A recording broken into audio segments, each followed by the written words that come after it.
Ukufikiswa kwensiza ebantwini kuzokusiza khulu ukuthi urhulumende angamangalelwa khulu.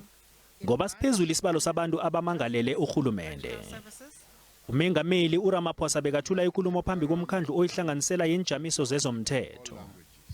uRamaphosa uthi iminyango kahulumende ayisebenze ngamandla ukukhandela ukuthi kungamangalelwa urhulumende khulu. Lo mkhandlu wasungulwa ngomnyaka ka-2018 ngomnqopho wokulekelela wonke amahlelo wokuvikela ukungamangalelwa kwenjamiso zikahulumende. Umengameli uthi eminyakeni edlulileko imali yeendleko zomthetho ikhuphuke ukufika ku7 billion wamaranda ukuya ku147 billion rand kusabelo mali zika 2020 nango 2021. Uthi ukuhlawuliswa nanyana ukumangalela umbuso imali ezingako kungakhandeleka. The first thing we have to do is we have to provide and give proper service delivery to our people. That avoids people rushing to courts.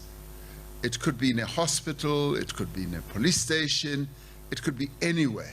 uRamaphosa uthi kungafundwa phezulu komhlahlandlela wamahlelo wezehlekelele.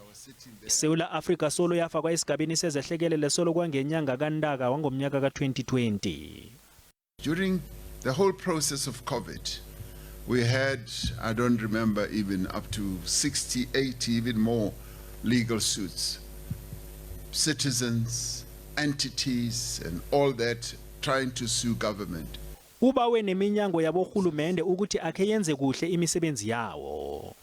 We have to do things right, deliver proper services to our people so that they do not need to embark on litigation. Nakusenjalo, umengameli ulayele ofisi yomnqophisi zombelele kezobulungiswa ezongwengamela imisebenzi yamagcwetha wombuso.